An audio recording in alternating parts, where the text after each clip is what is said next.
sorry, it was the West Edmonton Mall that this is a thing that's gone back 5 years too. What is? This mystery poop eater. Around winter 2000 to 2003-ish, I'm a young man pooping in the Phase 2 public bathroom at WEM. I finish my biz, and just as I'm about to flush, a random guy slides under the barrier of the adjacent stall into mine and snatches my fresh turds out of the bowl and shoves them into his mouth. He doesn't acknowledge me or even make eye contact. He's just in a crazed poop-eating frenzy. He was a white guy with a shaved head who I thought at the time looked a little like Marc Messier. I back away, leave the washroom, leave the mall, all the while making sure he's not trying to follow. I never see him again. Later on, I found out the same thing happened to a classmate of mine, also at WEM, also around the same time. I watched a stand-up comedian on TV also talk about the WEM poop eater. I know this has to be the same person. There couldn't possibly be more than one. Can anyone else shed light on this serial poop eater? Was he ever caught? What's his story? Looks like Marc Messier. Deeks like Marc Messier. Laces his skates like Marc Messier. Yeah. I think we found it, folks. Does he shit like Marc Messier though? That's what we want. I'm blown away that I'm finding this story pop up 5 years ago because someone sent in a story of this happening to them on a recent episode of Last Podcast on the Left. I mean, so this pooper is still around. He has not been caught. It's a huge mall. That's an entire meal. That's a banquet. A buffet, even. Now. No, we can't hear you. Okay. Yes, of course we can. Now. Okay, because it said my mic wasn't working. Okay, well, now I started another cigarette, which was good for Forrest because I almost went live on YouTube with him talking about pooping. Eating Marc shit. Messier. What do you Marc mean Messier good for eating me? poop. That would have been the perfect cold open. I don't think that's a mustache.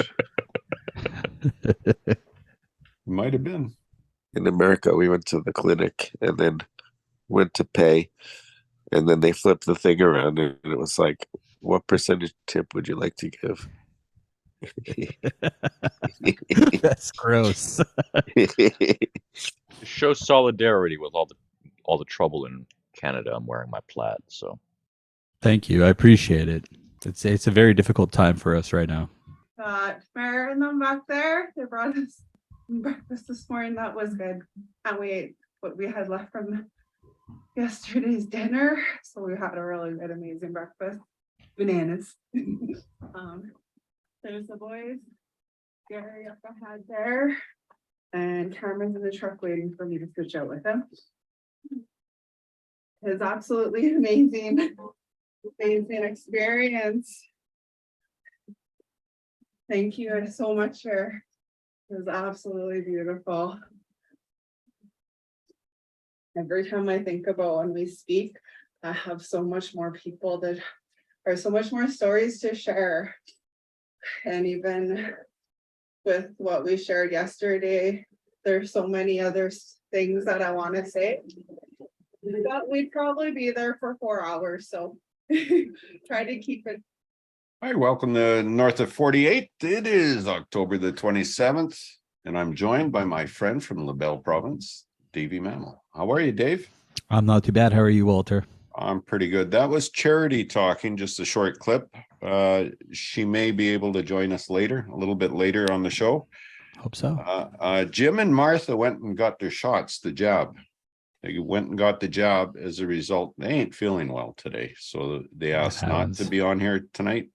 I said, yeah, okay, c'est la vie. You know, that's it. I'm sure Dave and myself can figure something out. Something. That's true too. Something. And I think that something has to be right off the bat, buddy. And is this woman here. We'll talk a little bit, not too much, but Buffy St. Marie. Buffy St. Marie has definitely been in the news today across Canada. I think the CBC, I think I saw something last night first coming out. Fifth Estate, which is an investigative journalist group inside the CBC. That's our national broadcaster here in Canada. said, hey, we did some research, and they're like the deep dive people into like all the different this corporation's doing this, these people are doing that, kind of like the investigative reporting people. And they said, hey, yeah, we have proof that Buffy St. Marie is not Indigenous by birth. I read the report. The initial report, their big TV thing is coming out on Saturday night, the 28th, I believe. Right. Yes. But yeah, no, this is it from what I've seen on social media. This is like, and I don't want to comment too much on the specifics of stuff in this case, because I've seen that this has been like a really hard time for a lot of Indigenous folks that I've seen. It's like from Indigenous folks from all walks of life. I've been hearing from like, people I know around, like in the city, in the res, like abroad. Like it's not good. People are having a hard time with this. Buffy St. Marie. Well, it's a big figure for a lot of Canadians, for a lot of Indigenous folk, for a lot of people who are just concerned with justice in general. Well, she's a Canadian icon. Yes, I mean, who doesn't love Buffy St. Marie? They put her on a stamp, man. Right. Like my mom sang Universal Soldier as a bedtime song. Like I like, and because of that was one of the first songs I learned on guitar. Like, you'd hate to feel like some of that reputation for the justice and stuff she stood up for was tarnished, but right. With her being dishonest about her background and how she got there, which I feel like is like one of the conversations that's being had. But then, a lot of other people are like, she's done so much for like a lot of communities and stuff at the same time. Music career in Greenwich Village in New York and stuff through the 60s and 70s, right? Just for the music career, but also for the things that she's done for Indigenous causes and stuff. And for, the regrowth of Indigenous culture and identity in a lot of ways. Right. She is officially adopted into the Piapot tribe in Saskatchewan. Yep. Piapot Cree, and said about her relatives. These things happen every time we see our icons. Something happens, right? Is she Indigenous? Well, she sure looks like it. If there was such a thing as a Cree look to a person, I would say yeah. But apparently she's somebody saying she's got European roots. Well, don't we all? Yeah, I think one of the things from the report that I saw is that previously she's also claimed to be Algonquin and also previously claimed to be Micmac. Yes. I mean, I understand that as well. Like, you don't always know where you come from, and one of those situations if she was adopted, right? So, but her in her 20s says she's trying to, rediscover her roots and stuff that can oftentimes be messy. Right. And her spirit says she's Indigenous. And at one time, people could be adopted into a tribe. Now, she says we'll find out if she is who she's always thought she was, because this could be a surprise to her too, right? It's in Canada, especially, like we have it's my understanding that we have a larger Indigenous population than in the United States, or at least one that's more visible. But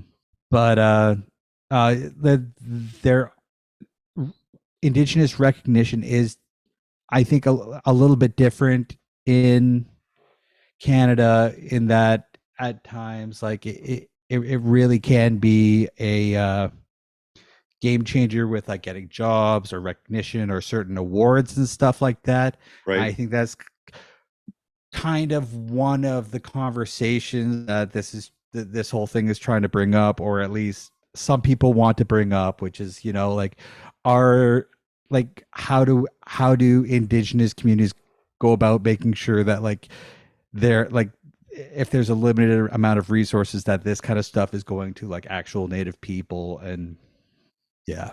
Right. No. I mean, I'm also just a white guy, so right.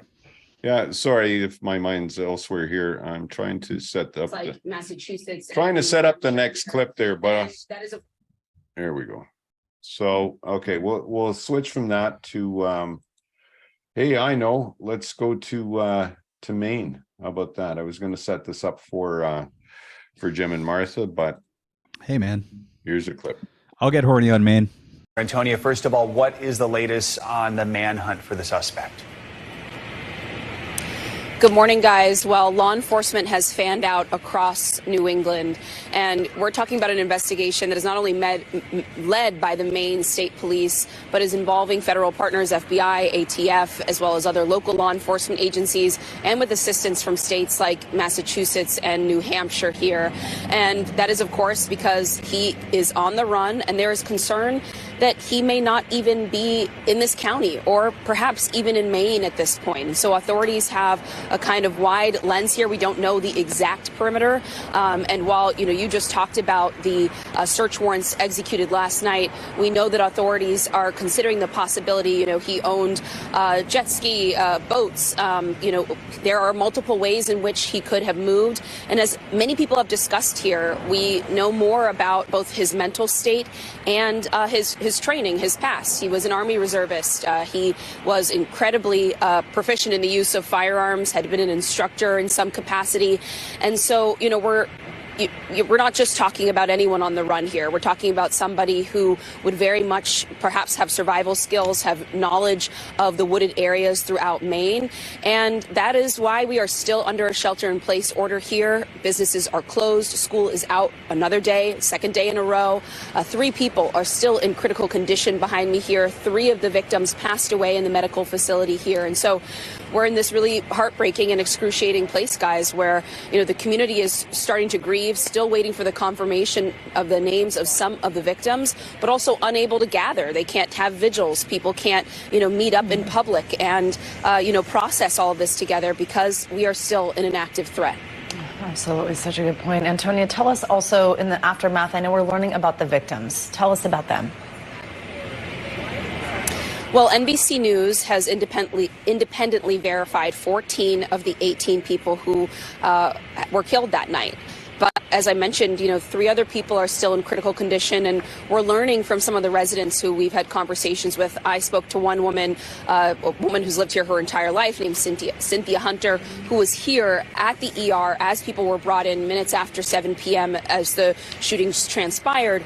And she described seeing people of all ages brought in critical condition here. We know from the 14 that we have identified that they're of mixed genders, ages here. And then we also were learning a bit more about what was happening that night at the bowling alley. It was youth night, and at the bar and restaurant where the other half of the shooting took place, we know that there was a gathering of deaf cornhole players. And so this has sent shockwaves through the entire community, but it has had an outsized impact on the deaf community here in this part of Maine. And so there's immense grief there, and an effort to reach out to families and friends of those who were involved in those tournaments and youth nights to see what kinds of supports they need now. And what we're seeing is people are calling their local radio stations. They're reaching out to each other in groups on Facebook right now because they can't get together in person. And so they're kind of finding ways to communally grieve and talk about their losses, or, really just connect notes about what happened that night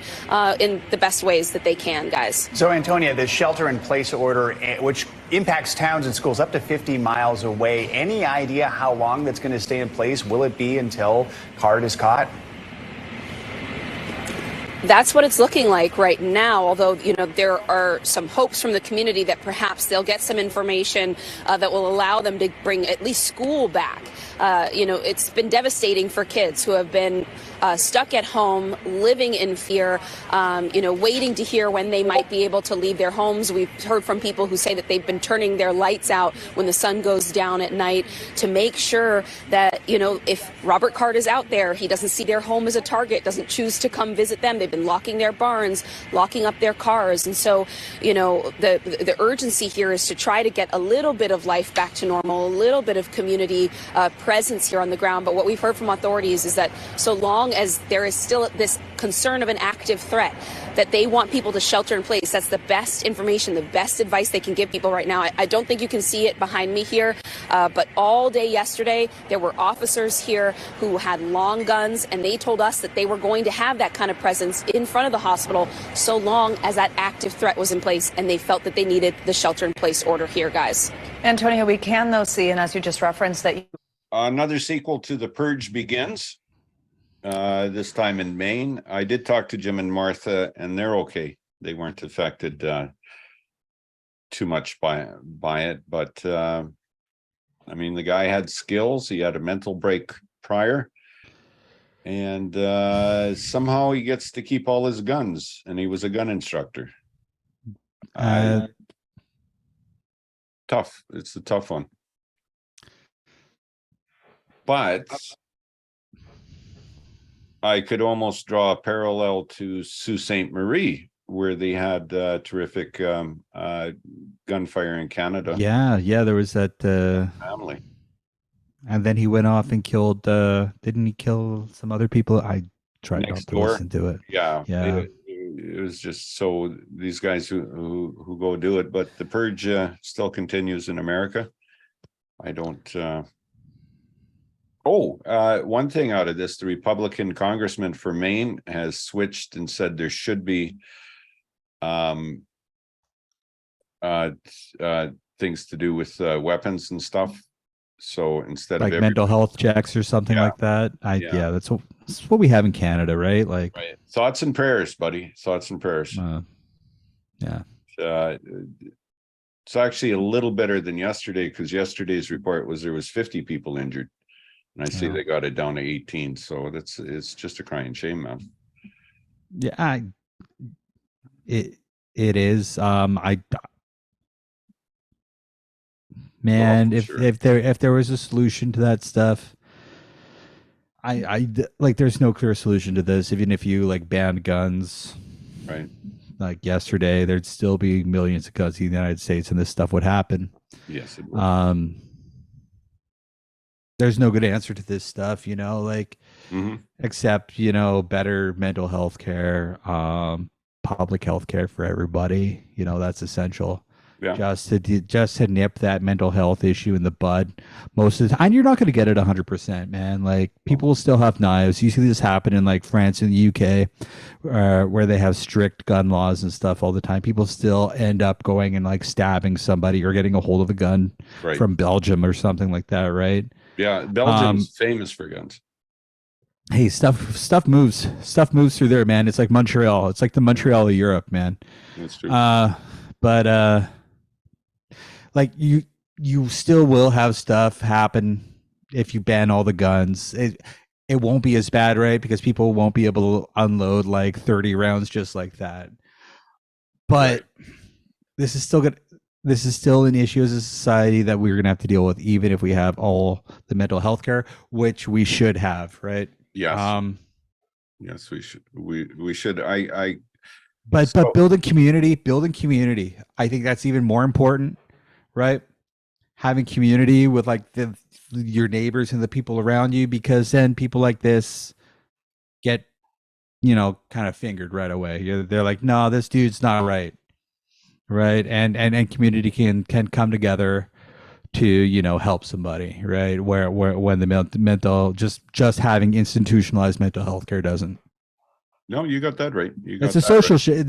Like it's more like we can say the government needs to do more, but we need to do more because there's also a social shift that needs to happen. Sure. Yeah. We got to be out there looking out for our neighbors, right? Right. And sometimes we think voting is looking out for our neighbors. Going to the protests to demand better of our elected officials is taking care of people in our community, but sometimes actually just taking care of people in our community is the most important part of taking care of people in our community. Is that like ourselves, as individuals and as neighbors, that we come together and we help people out, right? Right. No, that's true. As far as weapons go, they're a tool. At least they are up in the prairies. And I'm not anti-gun, man. This. I know. No, I hear you. I'm not saying I am, but I'm saying that the United States could have better rules. Absolutely. 100% on that. I just want to switch over to, and I hate the fact that I'm doing this, over to Israel. Apparently the tanks have entered the Gaza Strip. It's about like 2-3 hours ago. Yeah, and things are going to hell in a handbasket there. All internet and telephone has been cut off in the Gaza Strip. It's gone dark. Man, super depressing on Twitter. Like, people were like tweeting out like, hey, like, help us. Like, this may be the last you ever hear from us. Help us. Shit like that. Like, it's right. And the IDF, or the Israel army, tweeting people, but they cut the internet off. They're saying get out, but there's no internet for them to get the tweet, right? They've dropped leaflets and stuff. They've been telling people to get up, but a lot of people can't move, like like the disabled people aren't gonna have an easy time fleeing south through rubble, like elderly people aren't gonna have an easy time with that, families with young children are not going to have an easy time with that. And like, man, like, just like people who are like, man, this is like my community, who I'm like, people who are just like, no, because I have to help dig people out of the rubble. I can't go south because there are people staying and I have to help dig people out of the rubble. Yeah. like that's like, and Israel said, if you stay in the north, like, there's a chance that you may be considered like a terrorist. It's like, man, like, it's really hard, man. I can't imagine what those people are going through right now. Well, I hear you on that. Here's a couple of pictures. I'll scroll through here of that's this is Ashkelon on top. Yeah, right. That's Ashkelon. And then orange glow as the fires ranged after a bombardment. Mm-hmm. And so they're getting schwacked there.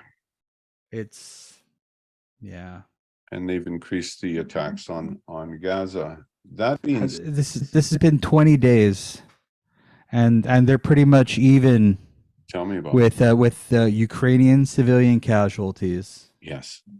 Over a 2-year conflict, which is also absolutely tragic. Like, right. The civilian death in Ukraine is absolutely abhorrent, right? Yes. And like, this is just more of the same. Yes. And the Iranian and Hamas representatives are in Russia right now talking to Putin, and Putin's promised to the Israelis that he will use his utmost in political power to help solve the issue. So I'm just saying. I'm sure he will. I don't know what kind of political. I mean, he, in some areas of the world, he might have some political clout, though, just by extension of some geopolitical forces. But in a lot of the world, man, he's engaged in a war with the United States. Like, this man does not have political clout. Maybe with Iran, but yes, even then. Yes. Do you like those weapons we sent you, Hamas? Oh yeah, they were good. Right. Well, there were reports of a lot of Ukrainian weapons. American weapons meant for Ukraine, or even just Ukrainian weapons, like ending up in. I mean, that's how. Well, there were reports of the Russians, the equipment they captured from Ukraine, they gave to Hamas, right? So, that too.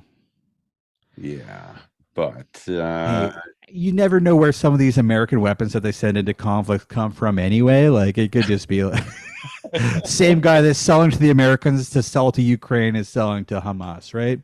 That's right. You see that stick? He used to own that stick. I made a knife out of it. Yeah. That's the way it goes. It's what's happening in Gaza right now is very scary. It is 100%. Imagine living there or living in the tunnels. Imagine being a hospital patient. I mean, it's just, can we get to so Israel saying their fight's not against Palestine but Hamas. That's their theory of the case here. However, there's a lot of people getting killed that aren't part of that are civilians. Right.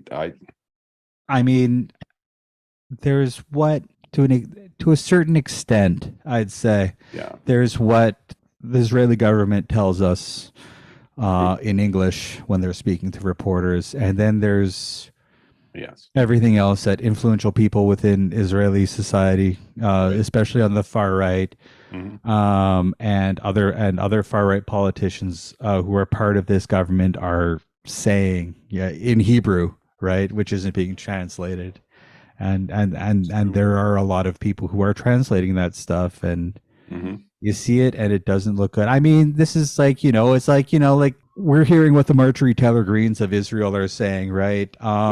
Ain't that the truth? America's going to protect Israel, of course, but they're also coming down a little bit with the hammer about saying, come on, stop the going in. Oh, please don't go in there. But I don't know for how much it works. No. We got to remember Israel's got health care and America does not. Biden's losing his cred with Ireland. That's all I'm saying. Yeah. There you go. Remember when he went there and he was like the biggest plastic patty you ever seen? My grandpappy. Yeah, exactly. Right. He's lost all his street cred. Yes. With the Irish. All right. He's gained street cred with like the Ulster Unionists, like all the Ulster loyalists, like all those guys. They love him. They love him now. They're like they're all pro Uncle Joe now. Right. What are you pro Goldie Hawn though, Dave? Am I pro Gold? Man, I'm a little young, but I've been pro Goldie Hawn since I was a young man. Yeah, there you go. So she says an alien touched her and it felt like the finger of God. I mean, I don't know what Kurt slipped her that night, but yeah. Well, she came out on a podcast. It's called Not Quite a Podcast. Oh well, she claims that she had asked aliens to visit her, and they did. And it happened in her 20s. In her 20s. So that was when she's seven. So in the 70s. Part of laughing probably at the time, and probably LSD. That's what I'm thinking. Yeah. That's what her and Kurt were dropping some acid, and can we get a quick shot of Kurt Russell's hands? Does he have like long alien-like fingers? Well, that's a good idea. Okay. Alexa, what do Kurt Russell's hands look like? Oh, actually, I have my Alexa too far away, but it is answering. So anyways, she called out the alien saying she knows we're not alone and I would like to meet you one day. And this was in the 70s. 4 months later, she was having a nap in a friend's car while working as a dancer and heard a high frequency in her ear. She claims she saw 3 triangular shaped heads, silver in color, with a tiny little nose, no ears, and a slash for a mouth. The aliens were pointing at her, discussing her like she was a subject. So there's Kurt Russell. Now he kind of looks alien in the face. Yeah. You know, seriously, when you look at it. So I mean, have you seen Men in Black? They live among us. Right? You know, his head just like right like that, and there's like a little dude like in his head, like, yeah. That's true. Absolutely. Well, she says she was unable to move with the aliens watching her, but they touched her and it felt like the finger of God. The most loving feeling. It was powerful. It was filled with light. What are like those like sleep demons where you're like frozen, you can't move, but you see like what do you call that? Oh, the angels. That's a Doctor Who thing, right? If you look at them, they won't creep up on you, but if you turn away, they creep up on you. No, I looked up sleep paralysis demons. Have you seen this stuff? I have not.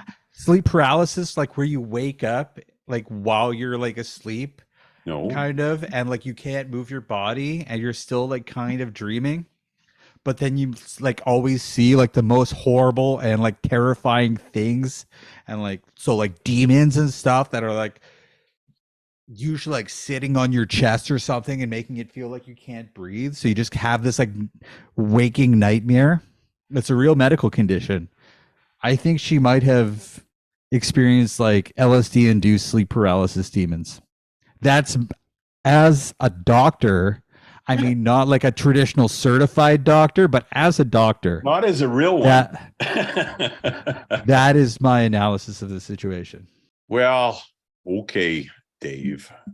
I think she was probably sleeping in a car because she was out all night, and she had a little I won't say paranoia, but she had a little LSD visitor in her head. How about that? She certainly had a something, man. Just saying. She has no reason to make any of this stuff up. She's rich, right? If she wasn't rich, her husband's rich. Like, right. Yeah, she like she doesn't need attention. Everyone already knows who she is. Like, yeah, no, I'm all for her. You know, like it's probably real. It probably is. You know, and I don't doubt her. Did you pay attention to the Mexican 2 aliens that they found, the autopsy, Mexican autopsy? Oh, the little cakes that looked like aliens? Yeah. That was the same one they found in Russia or something like that 2 years prior. They looked like tasty. I wanted to like have a little nibble. Lick the alien. Oh, they looked like man. I'd had a little toke when I first saw that story, and like I saw those little like crispy boys. I'm like, man, I want to crunch on that, man. That looks like a delicious Mexican treat. Maybe like a little like tamarind powder on top, like giving it a little flavor. It'd be absolutely fantastic. I don't know. I don't think they were real aliens. I think they were tasty little treats. I don't know. What do you think? I wanted to believe, but I couldn't. I did. I wanted to believe. Especially we had a member of our community who insisted this was true, and I took him on his word. I mean, you know what? I'm on the fence. Like I'm saying they look like tasty little treats. Give me a nibble. Give me a nibble. Give me a nibble. Give me a break of that little alien bar, and I will tell you whether it's real or fake. Sounds good. So you got something else to bring up? I appreciate you spending some time with us today, Davey. Nothing other than you look really handsome. Wow. Thank you so much. You dressed up young man. Look at you in your Canadian tuxedo. Right? Yes, sir. So Quebec government hasn't done anything untoward lately. They're okay. I'm trying. Probably not. No, they're doing horrible things constantly. Hey, just like off the top of my head, like oh my goodness, there's so much. Don't worry about it. Don't worry about it. Don't worry about it. Don't worry. I am worried about my municipality more than the Quebec government right now. But okay. Well, Dave, thank you so much for joining us and having a conversation. It's always a delight to hear your voice. Other than that, you have fun, okay, buddy? Hey, man, it was great talking to you.